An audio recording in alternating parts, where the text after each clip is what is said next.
Central government जो है parliamentary supremacy और प्रिविलेजेस के खिलाफ ये काम करते हुए मीडिया को इन्फॉर्म कर रही है और पार्लियामेंट को इन्फॉर्म नहीं कर रही है।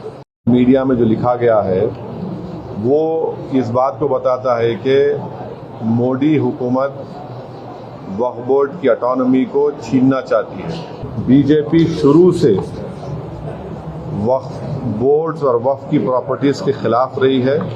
आरएसएस का एजेंडा है कि वो शुरू से वक्फ प्रॉपर्टीज को और वक्फ बोर्ड को खत्म करने की कोशिशें करती रही हैं।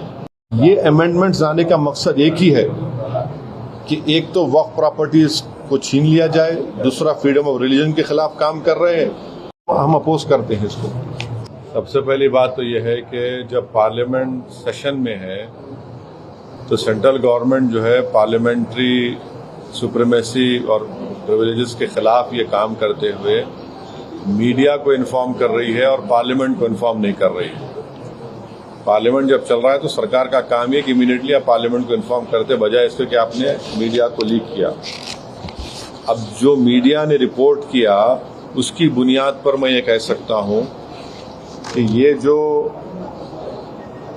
प्रपोज अमेंडमेंट्स है, जो मीडिया में जो लिखा गया है, वो इस बात को बताता है कि मोदी हुकूमत वक्फ बोर्ड की ऑटोनॉमी को छीनना चाहती है और वो इंटरफेयर करना चाहती है वाकिफ के मंशे के खिलाफ कि किस तरह से उस वक्फ की प्रॉपर्टी को चलाया जाए, और ये खुद फ्रीडम ऑफ रिलीजन के खिलाफ है, नंबर 1। दूसरी बात यह है कि बीजेपी शुरू से वक्फ बोर्ड्स और वक्फ की प्रॉपर्टीज के खिलाफ रही है और इनका एक हिंदुत्व का एजेंडा है, आरएसएस का एजेंडा है कि वो शुरू से वक्फ प्रॉपर्टीज को और वक्फ बोर्ड को खत्म करने की कोशिशें करती रही हैं। तीसरी बात यह है कि अब जो मीडिया के रिपोर्ट्स के ऊपर मैं अपना ये रिएक्शन दे रहा हूं कि एक बार किसी प्रॉपर्टी को वक्फ डिक्लेयर कर दिया गया तो हमेशा वक्फ रहता है। तो वक्फ एक्ट जो है 54 का है और 96 का है, जो 96 के एक्ट तो 2013 में अमेंड किया गया। वो सर्वे कमिश्नर को पावर्स देता है और सर्वे कमिश्नर को अपॉइंट कौन करती है? State government. तो सर्वे कमिश्नर वक्फ प्रॉपर्टीज आइडेंटिफाई करता, उसके बाद लिस्ट ऑफ वक्फ प्रिपेयर होती है सर्वे कमिश्नर की तरफ से, और वो सर्वे कमिश्नर जो स्टेट गवर्नमेंट का अपॉइंटी है उसको स्टेट गवर्नमेंट को भिजाता और state government gazette notification issue करती है। तो गजीट नोटिफिकेशन खुद एक ऑफिशियल एक्ट है और अगर गजीट नोटिफिकेशन 1 साल तक चैलेंज नहीं होती तो वो फाइनल हो जाती है और नेचर ऑफ वक्फ हो जाता है।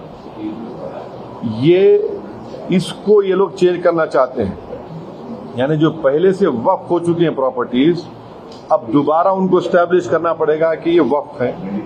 ये इम्पॉसिबिलिटी है। दूसरी बात यह है कि गजीट का जो कंक्लूसिव नेचर है उसको आप डाइल्यूट करना चाह रहे हैं। मानिए अब कई लोग वक्फ की प्रॉपर्टीज में एंक्रोचर्स है, इलीगल तरीके से वहां पर है, तो इनको एक मौका मिल जाएगा कि वो वक्फ प्रॉपर्टीज को बोलेंगे कि हमारी प्रॉपर्टी है, प्राइवेट वक्फ की प्रॉपर्टी नहीं है। और कोई भी प्रॉपर्टी में ये झगड़े होते कहीं ना कहीं, तो उसको एक एंक्रोचर्स को एक मौका मिल जाएगा। तीसरा न्यूज रिपोर्ट ये बोलता है कि अमेंडमेंट इन एस्टैब्लिशमेंट और कंपोजिशन ऑफ वक्फ बोर्ड, तो ये एक्ट खुद ये बोलता है कि हर स्टेट में एक वक्फ बोर्ड होना चाहिए और बोर्ड रिस्पॉन्सिबल होगा उसके एडमिनिस्ट्रेशन और मैनेजमेंट ऑफ वक्फ प्रॉपर्टीज के लिए। अब अगर आप अमेंडमेंट करेंगे establishment and composition of Waqf board में तो एक एडमिनिस्ट्रेटिव क्योस होगा, loss of autonomy Waqf board का होगा, और ये गवर्नमेंट का जो कंट्रोल है वक्फ बोर्ड के ऊपर, गवर्नमेंट का कंट्रोल बढ़ेगा तो वक्फ के इंडिपेंडेंस पे बहुत बड़ा असर पड़ेगा। चौथी बात उसमें यह है कि वक्फ ट्रिब्यूनल्स है। अब ये जो मीडिया रिपोर्ट ये बोल रहा है कि गवर्नमेंट इन ट्राइब्यूनल्स को डाइल्यूट करना चाहती है। अब ये ट्राइब्यूनल्स के पावर्स को डाइल्यूट कर देंगे तो फिर ये केसेस का क्या होगा, इनएफेक्टिव इन्फोर्समेंट होगा। पांचवी बात जो मीडिया रिपोर्ट्स के ऊपर मैं बोल रहा हूं आपको, इसमें लिखा गया कि अगर कोई डिस्प्यूटेड प्रॉपर्टी है तो डिस्प्यूटेड प्रॉपर्टी का ये लोग बोलेंगे नहीं प्रॉपर्टी डिस्प्यूटेड है, इसका सर्वे हम कराएंगे। अगर कोई प्रॉपर्टी डिस्प्यूट है तो उसका फैसला जुडिशरी करती। यहां पर मोदी हुकूमत डिस्प्यूट क्रिएट करेगी, उसका सर्वे कराएंगे। अब सर्वे एग्जीक्यूटिव कराएगा या सीएम कराएगा या बीजेपी कराएगी। अब जाहिर नतीजा क्या निकलेगा आपको मालूम है। तो ये भी एक तरीका है उस डिस्प्यूटेड प्रॉपर्टीज को डिस्प्यूट बनाना, पहले फिर सर्वे कराना उसका, और सर्वे में रिपोर्ट लिख देना कि नहीं ये वक्फ नहीं है। ऐसे कई मस्जिद दरगाहें हैं हमारे भारत में जहां पर बीजेपी आरएसएस ये क्लेम करती है कि वो दरगाह और मस्जिद नहीं है। तो जो पावर जुडिशरी का है वो एग्जीक्यूटिव छीनना चाह रहा है उसको। और एक बात जो मीडिया रिपोर्ट्स के मालूम ये हो रही है कि अब कोई कब्जा करके इंक्रोचर है तो वक्फ बोर्ड को पावर है, उसके पावर्स को अगर आप छीन लेंगे तो फिर पूरा ये तो लॉस होगा वक्फ प्रॉपर्टीज का। अच्छा, उसमें एक और मीडिया रिपोर्ट में बात आई है, amendment to the process of Waqf board. ये जो वाकिफ होता है वो अगर मेरी प्रॉपर्टी में बोलते हैं वक्फ बोर्ड को मैं दे रहा हूँ, मैं वक्फ कर वाकिफ हूँ, मुतवल्ली मैं रहूंगा किसी और, वो आप बोल रहे वो भी नहीं रहेगा। तो बेसिकली ऑल इन ऑल ये जो है ये पूरे इस तरह का, अगर ये मीडिया रिपोर्ट सही है तो मोदी सरकार ये चाह रही है कि पूरे वक्फ बोर्ड की प्रॉपर्टीज को छीन लिया जाए, इनको मुसलमानों से छीन लिया जाए। और वो थ्रेटन कर रहे हैं वक्फ की प्रॉपर्टीज का जो कंट्रोल है वक्फ बोर्ड्स के ऊपर, ताकि उसमें तमाम लीगल एम्बिग्युइटीज पैदा हो जाना, और इससे और वक्फ की प्रॉपर्टीज का नुकसान होगा।